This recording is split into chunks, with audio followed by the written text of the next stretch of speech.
A highly trained and well-equipped North Korean army swarmed across the 38th parallel to attack unprepared South Korean defenders.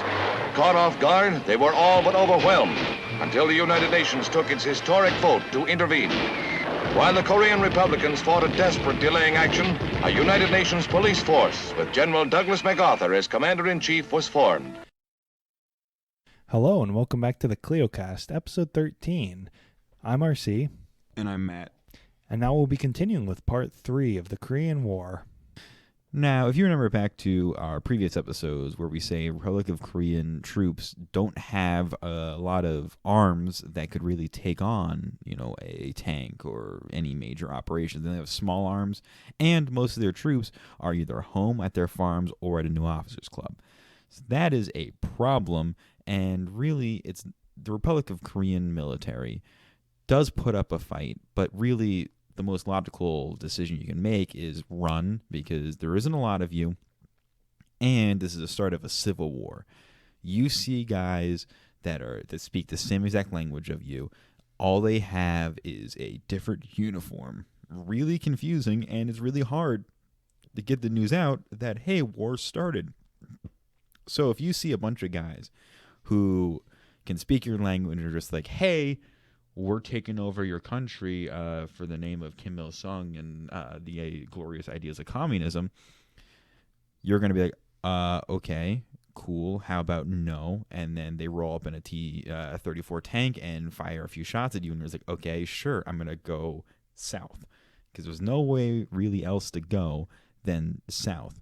And the Americans have an area around Pusan established for port reasons, for shipping items in and out for the United States government. And now that on the 27th, so invasion on the 25th, on the 27th, now Douglas MacArthur is the head of UN forces to really establish and defend the Republic of Korea from its invading northern brethren in this civil war, because the Soviets left.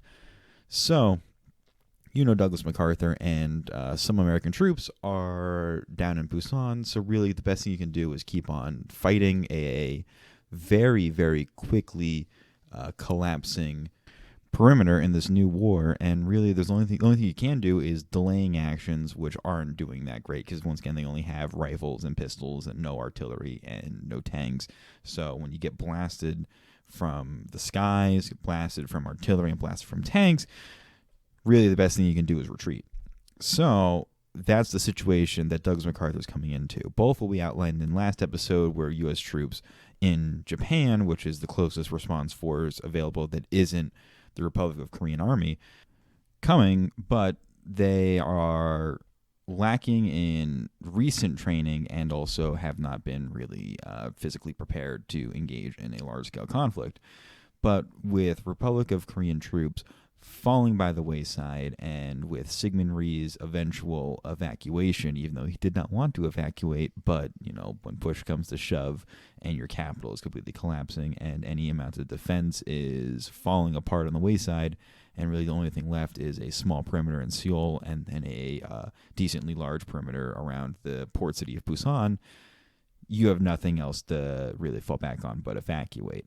So Syngman Rhee, short time as leader of Korea, is now fleeing from a civil war of Koreans. So that's the situation that we're in, but Douglas MacArthur is ready to engage in a stop of the advance of the Koreans and begin to slowly push back, and has a little trick up his sleeve learned from his previous experience in World War II. So while the Korean and American allied troops were being pushed out of the peninsula, the one way that the Americans could respond quickly was with their air power. You see, they had planes stationed in Japan and in Formosa, so they were able to quickly deploy these people right after the UN resolution on June 25th. So the 26th to the 27th, while on the ground there's a fighting retreat, in the air the Americans had mostly managed to achieve air superiority. So while airplanes alone in this period cannot win a war, at the very least, having air superiority allows them to bomb North Korean positions with almost impunity. In fact, Douglas MacArthur ordered B-29 Superfortress strategic bombers, the big ones that drop nukes on Japan, to fly low over North Korean positions north of Seoul is effectively just a show of power. They weren't really built for tactical bombing purposes. They're the fly high, drop tens of thousands of pounds of bombs on one target and then fly away, not the low fly, bomb some tanks. So they weren't that effective, but seeing a gigantic bomber plane drop 10,000 pounds of bombs somewhere near your tank position definitely is intimidating, which was pretty much the only goal of this. They only used 4 of these things, and they just followed roadways, but air power is a thing that the Americans can assist in. They sent some of their jet fighters, the P-80s, which were able to shoot down the Russian-built Yak fighters for the most part. But again, this can't stop the North Koreans from pushing the South Koreans back. American air power is one thing that is being used, but it can't, dig into a trench. It can't hold a position. So there's only so much it's useful for. Plus, with the fighting retreat currently going on, it's not like they're getting targets marked very well, because for the most part, the South Korean forces are moving back. I mean, they were basically, the American airplanes, and some South Korean and some Japanese, were effectively just looking for whatever looked like a target, whether they knew it was or not. A larger group of people, it's probably North Korean troops. Let's just drop a couple bombs. I don't know if they were or not, but that is one area that the Americans were actually able to help at this point. But it all keeps going back to South Korea, They just keep getting pushed back to Pusan, the southeast. It's not stopping. Now, there's lots of things you can say about Douglas MacArthur, but the one thing you can't say is that he's not a showman. He can make any amount of tiny little incidents be a massive bit of propaganda, mainly for himself. He did have a large ego, but also really knows how to show military might. But that also, the use of the B-29 might have also came from some other lingering problems with the United States military, especially with the drop in funding post-World War II. Because of the extensive budget cuts that the United States really did across the board, most of the military equipment that was available, that was new and brand new for U.S. forces to use, was stuff relating to nuclear weapons. Because really the believed idea of most American military planners is that the next war is probably going to be with the Soviets. And they need a lot of nukes and a lot of far-flying, big, powerful planes to drop those nukes from miles and miles above the sky. But that isn't the case. You're now in a shooting war, and this is an issue where another World War II veteran, General Omar Bradley, of Normandy and Battle of the Bulge fame, was the Joint Chiefs of Staff chairman. And he had to reorganize the United States military in order to be able to fight this new war that was very much like an old war. Despite the retreats elsewhere along the border, Seoul itself had not actually fallen yet. You see, think of the border right now as a diagonal line. So 40 miles from the border on the left of that line, the up bit is Seoul, which hasn't fallen. It's encircled, save for the south, northeast and west, but the North Korean troops aren't actually in the city yet. There's fierce fighting everywhere. But then on the east side, lower end, the North Korean troops have pushed a lot further because there's less city, there's less actual things to stop them. So Seoul is still holding while the rest of the line is being pushed back. But North Korean troops, as I said, are on the north and slowly pushing in. And you see there's a giant river, the Han River, that's the southern border of Seoul. It's got a couple bridges going across it, and the South Korean forces had planted explosives to blow them. There's tanks rushing through, so let's slow their advance by blowing them. They still had about 10,000 troops right here fighting, north of Seoul as a holding action as they're evacuating people out. The plan was for these bridges to remain until the tanks of the North Korean army reached the army headquarters that was in the south of Seoul, because they figured by that point most of the Korean army, the South Korean army, would have been evacuated by that point, including civilians, men, and material. There was miscommunication at some point. Around 2:59 a.m., as people continued to evacuate and the North Korean troops were still in the north of Seoul, not even in the city proper, the order was given for the bridges to blow. They exploded, killing estimated around 500 to 800 soldiers, civilians, refugees just trying to escape the fighting. This trapped 10,000 South Korean troops who were still fighting in the north without an escape route. They would be captured, killed, or wounded. Even though the North Korean troops, after the bridges were blown, didn't actually reach, the bridges themselves until noon. So they could have waited at least 5 or 8 more hours before blowing them, but somebody along the lines in the South Korea military got jumpy and was scared or something. In fact, the South Korean general who was fighting in the north with the troops, affectionately nicknamed Fats by his forces because of his he was a big man. That's beside the point, though. He heard that the order was supposed to be given and was fighting it. He was like, no, we're still fighting up north. They're not in the city yet. You got to wait. You got to let us get our guys out. This is ridiculous. You're just going to kill half of our army right here. And that's exactly what happened. After the bridges were blown, a South Korean army that had about 98,000 men, a week later had only 54,000 men. They lost 40,000 men in 1 week of fighting. Losing half of your army in 1 week is not a way to win a war. The South Koreans were kneecapped at this point. Not only were they being pushed, Seoul had fallen and all of its defenders fell with it. I mean, the only hope they had at this point was for some form of intervention somewhere, because something's got to give. U.S. troops who would be under the UN banner need to get onto the Korean Peninsula now.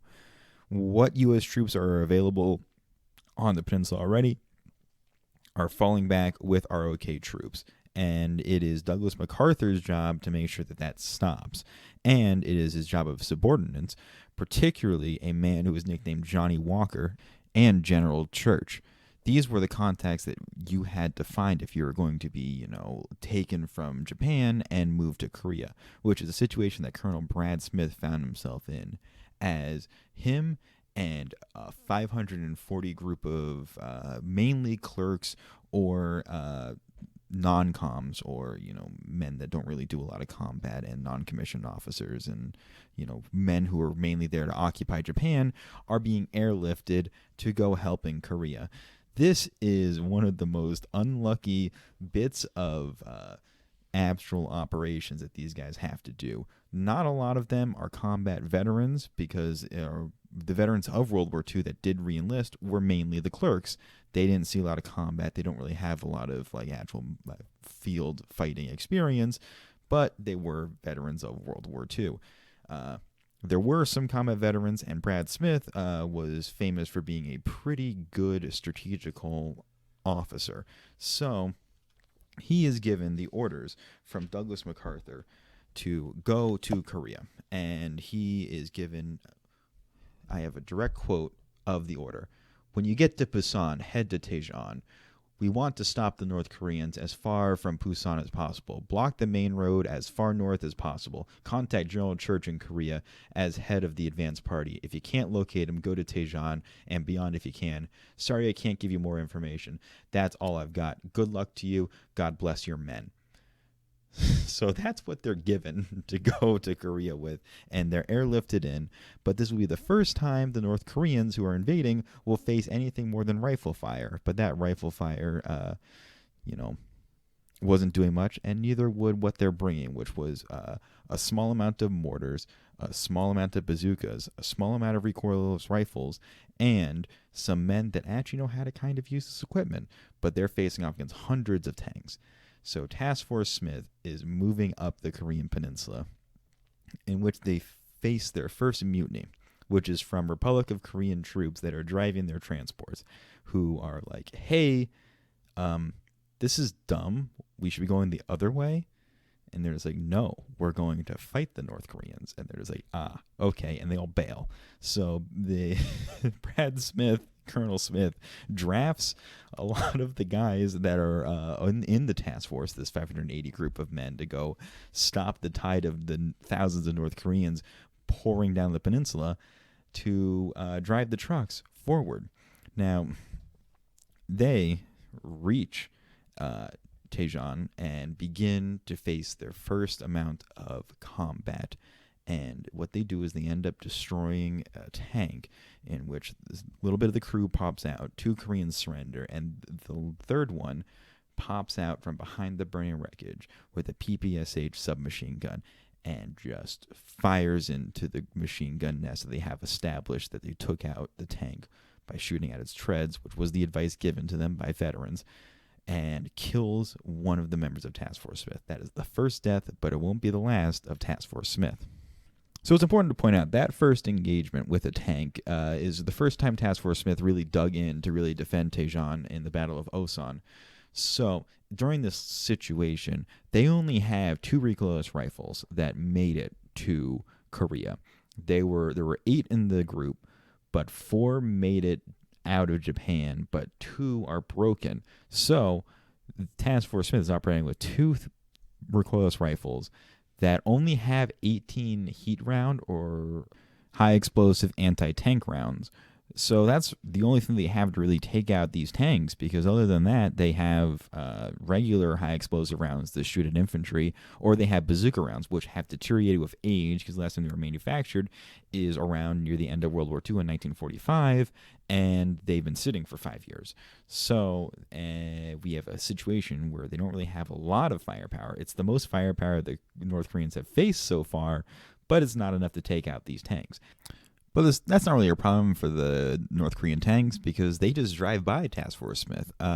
They have, the United States has 105 millimeter howitzers that only can shoot anti-infantry rounds. That doesn't work when you have thousands of tanks storming to you and by you. The North Koreans don't really care about the American positions that much, and that begins to frustrate the troops of Task Force Smith as they attempt any possible way to take down these tanks, whether it's shooting at the tracks with their M1 Garand rifles or putting these 105 millimeter anti-infantry rounds directly into the tanks. So they are dumping everything that they can, but really, the North Koreans seem to be not bothered, and there is an instance when North Korean tanks actually fires around in the exact opposite direction of the American position. The Americans do get a success, though, in which they were able to have one of their lower commanding officers under Brad Smith shoot at one of the tanks, get himself wounded, but have an opportunity for the 105 millimeter howitzer to pound 3 high explosive anti-infantry rounds into the back of the tank, ending up damaging it beyond repair and having the crew abandon the tank, in which that crew was then shot. But by the end of that fateful battle of tanks basically ignoring Task Force Smith and moving further down the peninsula, which will be a problem later, Task Force Smith took out 4 out of thousands, 4 tanks, and Task Force Smith had suffering 30 casualties from this little tank engagement. But that's not a problem. The problem is coming down the pike. Brad Smith, Colonel Smith, begins to fortify and dig in even more. Even though the tanks have passed, he knows that there might be troops following. And just 40 minutes later, he spots the 2 regiments of North Korean troops pouring down, ready to take them on. Task Force Smith is ready to fight, and it would be lesser men who would order the retreat at the sight of them, but Colonel Smith was willing to put up the fight, and his men were willing to put up the fight as well in order to burn out some frustration from the tanks from earlier. That's the problem, is the North Korean infantry didn't ignore them. They actually fought them. They fought them hard, suffering a bunch of casualties. Task Force Smith was being pounded to all hell, in which they began to leave men wounded and dying behind, which was against U.S. Army policy, and began to retreat. Colonel Smith didn't really know what to do. He could stand and fight, or he could order the retreat, and he began to order the retreat. But as the Task Force Smith kept popping from hill to hill, they developed a term called a bug out. Bug out will be yelled, and the men of that little position that have fortified themselves as quickly as possible would quickly run and every man to themselves back to the next good position to fight the North Koreans. And they began to work their way back, just like the Republic of Korean forces that were there days earlier. This is honestly a failure on Task Force Smith, but at least they were able to delay a bit longer than what was expected of 540 line cooks, clerks, and other non-combatant troops. Now, this would result in 180 American dead and wounded and prisoners. An anecdote to understand the situation that Task Force Smith was in is one of Smith's lieutenants was being begged by a wounded man, "What are we going to do? What's going to happen to us?" And the lieutenant just gave them a grenade and said, "That's the best we can do." This is a dire situation, and it's completely against U.S. Army standards, and men usually fight better when they know they're not going to be left behind, but Task Force Smith had to leave men behind. It would become a rallying cry for the rest of the Korean War of no more Task Force Smiths. No more Task Force Smiths. We were going to do better, and we were going to fight better, but we still have a problem on our hand. This is near the end of July. We're a month into this conflict, and we see no progress. Honestly, it seems like the North Koreans might win this one. Near this point, near the end of July, after the failure of Task Force Smith and the continued advance of the North Koreans, was when the American government realized the failure of their nuclear doctrine. Nuclear weapons would not be a good replacement for regular troops, as nuclear weapons were doing nothing to stop the North Korean advance. The occupation forces in the Asian area were insufficient, as demonstrated by Task Force Smith. Most of them were non-combat troops, and they weren't prepared enough to fight actual ground troops or to stop an invasion. So the United States did the unthinkable. They began to increase the size of the military. There was a call for manpower. It was clear that they would need tens of thousands of men to be brought into the military in order to help with this police action that the UN was preparing. The U.S. government also federalized some divisions of National Guard troops. They figured it was easier to get rid of National Guard divisions after the war was over with than to reduce the size of the military, because Congress at this point still did not want to have to maintain a large standing military. Despite the doctrine being proven a failure, old habits die hard. Now, this federalization of the National Guard was not necessarily a popular move. A lot of these men kind of enjoyed being paid and not really doing much, and a lot of them were older as well. They were seen as kind of guardsmen, not fighting forces. So a lot of public support was in favor of sending younger men to go fight. That's their place. A lot of these older guys who were in the National Guard fought in World War II, which was only 5 years before. So why should they have to be, send the younger guys in? This is where the popularity of the Korean War started to wane a bit, but it'll fall later. On July 19th, Truman sent a message to Congress. He wanted an emergency $10 billion defense appropriation, which was the entire fiscal 1951 budget, was only $4 billion, and it had been approved on July 1st. So that's 2 times the entire budget they've already allocated for 1951 he wants for the military. They had a statutory limit on the military size at around 2 million men. He wanted that to be raised to 3.2 million men. Truman's thinking was, look, a bunch of conscripts are not going to get the job done. We need to suddenly push for a more professionalized military in order to end this police action quickly. It's kind of comparable to, if you think, the Civil War. If we just get a bunch of conscripts, the war will be over in a few months. Truman's thinking was, no, okay, we need to take this seriously now to get it over with quickly. We need to get big, go hard, and then we can go home. Luckily, this $10 billion request came near the high mark of support for the war among the public.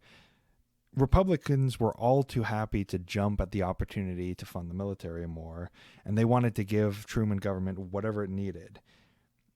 He received $11 billion from his request of $10 billion, and he was authorized to raise all the troops he needed. Senator Lyndon Johnson of Texas summarized the mood in a speech. "Korea," he cried, "will go down in history as a slaughterhouse for democracy or as a graveyard for aggression." Owen Brewster of Maine said that he would allow MacArthur to use the atomic bomb at his discretion. MacArthur's delaying actions and the Pusan perimeter had created the time that America needed to mobilize its stagnant military and begin to rearm post-World War II. No longer would it be a simple occupation force. Now they were mobilizing to fight the North Koreans with whatever force they could muster. Now that all of these new guardsmen, National Guardsmen, were coming over, you don't need to train them. They're either veterans of World War II or have already been trained, and then large amounts of the United States military that was stationed in Japan has been moved over to the port of Pusan. This is where Douglas MacArthur is going to establish a hardline perimeter to stop the advance of North Koreans for real. So a perimeter is established with the 2nd Infantry Division and I Corps. There's also large contingency of the United States Marines. This is where the advance of the North Koreans stopped. Pusan had been secured by the I Corps and the 1st Infantry Division, and where what would become the 8th Army of the United States Army would be established. So this is extremely important because it stopped the advance, and also, fun fact, North Koreans outran their supply lines drastically, so their tanks were running out of gas, they were running out of ammunition, they were running out of a bunch of supplies. So when it came to this situation, MacArthur and Republic of Korean and United States forces were in a pretty okay position to begin a push backwards. And a fun situation that did happen is with some Marine Corps regiments that would capture hills. They would raise flags like at Iwo Jima, but on every hill they took while they're pushing back through the Korean Peninsula. But that's just a fun little anecdote. The advance of North Korea was stopped, and their soon-to-begin retreat had started as Pusan began to fill with more and more National Guard regiments and divisions. The United States, and in this case, United Nations forces, were completely bulked up and began pushing slowly back up near the end of September. Now, this is where a situation had developed that was extremely important. We need to talk about what secret trick MacArthur had up his sleeve. So with the breakout in Pusan going and starting and getting momentum on the side of the United Nations forces, Douglas MacArthur had a plan. He was going to land the 1st Marine Division and the 7th Infantry Division and around 9,000 Republic of Korean forces at a place called Inchon, which is a port city near Seoul. Now, this was going to be a large amphibious operation on the scale of D-Day in Normandy, with 40,000 men going into this. The issue is the United States Navy was against this because Inchon had a weird tidal pattern in which the tide would go out for 12 hours and come in for 12 hours. There was a island that was fortified in that bay, and it was a thick rocky beach that led up to a seawall, which would be extremely difficult for troops to get to the seawall and then get over the seawall.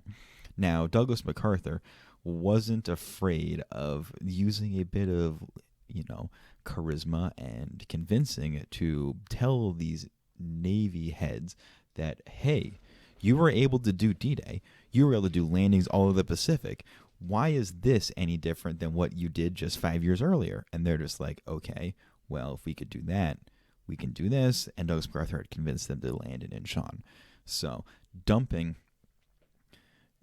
49,000 troops onto the beaches on Inchon caused a massive breakout, which the North Koreans were not ready for, creating a push to Seoul, as Inchon's own very, very close to Seoul, and basically shows to the North Koreans, if this landing in Inchon as a breakout cuts us off from our already really, really behind supply lines, we'll have most of our army completely surrounded because Pusan's beginning to push and push and push forward, and we could be sandwiched. So we need to do something. We need to shorten our lines quickly. So a pullback of North Korean forces started to happen as the Kim Il-sung's advisors began to tell him that he needs to really, really pull back and get his troops out of there because they don't want to run out of supplies, which they were doing drastically, and they don't want to be completely surrounded and blocked off from being able to retreat by this new landing in Inchon. And as forces begin to pile in and a battle for Seoul starts to come out. So that's where we are, is really the land that the North Koreans took, we're going to get completely gobbled. By September 28th, the forces at Inchon had moved far enough east to recapture the city of Seoul and quell most of the fighting there, to the point where Rhee and MacArthur managed to make a visit back to the city, and Rhee began to reassert his political control of the country. MacArthur gave a speech, portion of it saying, "By the grace of the merciful providence, our forces fighting under the standard of that greatest hope and inspiration of mankind, the United Nations, have liberated this ancient capital city of Korea. It has been freed from the despotism of communist rule, and its citizens once more have the opportunity for that immutable concept of life which holds invincibly to the primacy of individual liberty and personal dignity." He continued on for a long more time.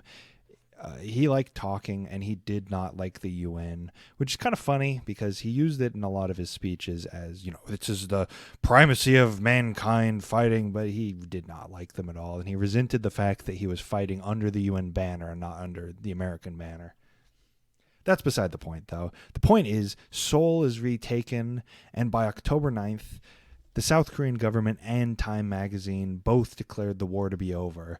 The North Koreans were basically pushed back up to the 38th parallel by this point, and by all accounts, in 3 months, the UN coalition forces had destroyed the North Korean invaders and pushed them back to whence they came. There was to be peace in Korea for the time being. Now that the situation is believed to be completely resolved and the situation is back at the 38th parallel, there's people like President Harry Truman who believed the war should be stopped at the 38th parallel and was telling his commander-in-chief, Douglas MacArthur, to stop at the 38th parallel. But there's people like Dean Acheson and Douglas MacArthur who believe that that's just an arbitrary line, and really you can't expect soldiers to just stop at, like a little line drawn in the sand. That's ridiculous. It doesn't take into account anything about the terrain or who's there or what's going on.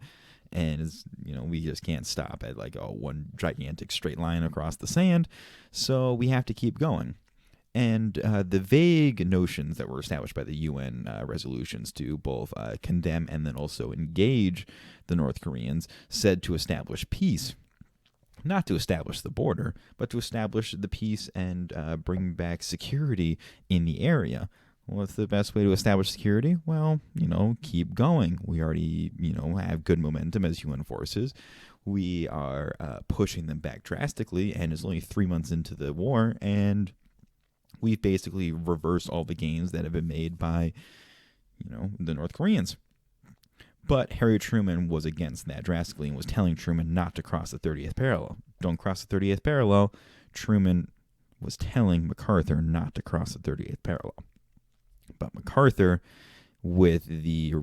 as commander of the United Nations, not really the commander of U.S. forces, but commander of the United Nations forces, decided that the best way to secure this area and secure international peace and security was to take out the North Koreans. So he crossed over on the 27th of September to move out into North Korea across the 30th parallel. And MacArthur is now engaging in conflict with North Korea, which is exactly what he wanted, what Dean Acheson wants, and what Syngman Rhee wants. Syngman Rhee wants United Korea and wants Korea to be all under basically his government. And remember, this idea lasts for a very long time, up until the modern day, in which the Koreas should be united, and whatever government, north or south, should be the legitimate government of Korea. So Syngman Rhee is also, yeah, let's go. And Douglas MacArthur is 100% obliging them. He is going across the border, and he is going to go all the way up and take out North Korea and completely unite it. So the advances are made drastically as United States forces continue to push a battered North Korean force that is still trying to readjust and reorganize. Because if you imagine that if you have spent thousands of men down south and then not even 3 months later they're back up north, you have kind of an organizational nightmare on your hands. So you have the advantage by continuing to press forward into North Korea. And in September and October, massive gains are made by UN forces as they move further and further up the Korean Peninsula. So it was kind of an exact same for UN forces advancing north as it was for the North going south, where the ability to fight and willingness to fight of the North Korean forces was, there, but it wasn't really resilient. Even though the South Korean forces lacked, the artillery and tanks that the North Koreans had, the North Koreans lacked the will to continue fighting. Even with Kim Il-sung's orders to be a no-step-back Stalingrad-esque, you will be shot orders, Pyongyang was reached around the 15th of October and was captured on the 19th of October. So when your capital is captured that quickly, just like Seoul was captured very quickly, this doesn't bode well. And U.S. forces and Republic of Korean forces and UN forces continue to advance further and further up. North Korean forces begin to surrender and also suffer massive casualties as UN forces continue to advance up the peninsula. This is really, really good if you're, Dean Acheson or Douglas MacArthur or Syngman Rhee. It looks like it's going extremely well. And by late October, you're advancing closer and closer to an area that's extremely important. And I'm going to call it, right now, it's called the Yalu River. Now, the Yalu River is a pretty crucial place. And the thing that was told to me in my university class on the Korean War is, imagine if a country that was completely against the United States' ideology completely, like just anti-everything that involved the United States, got involved in a military operation in Mexico. It got involved in a Mexican Civil War and was drastically approaching very, very quickly, within the space of months, across hundreds of miles, closer and closer to the Rio Grande River. What would your reaction be? What would the average American reaction be? Well, it would obviously be something, well, clearly this is extremely dangerous for the United States and we have to get involved. So imagine that idea in your head and think of a man that we've been talking about a good amount in previous episodes, and his name is Mao Zedong. Mao Zedong is looking at the Yalu River and seeing these UN forces gobbling a communist force and is approaching the Yalu River drastically.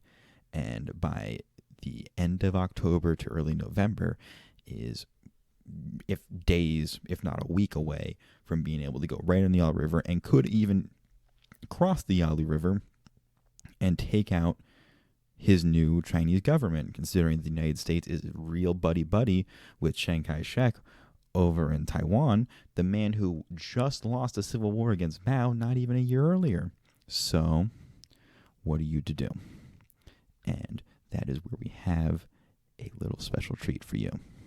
The end of the war seemed in sight as the Allies pushed north toward the North Korean capital of Pyongyang and further northward to the Manchurian and Siberian borders.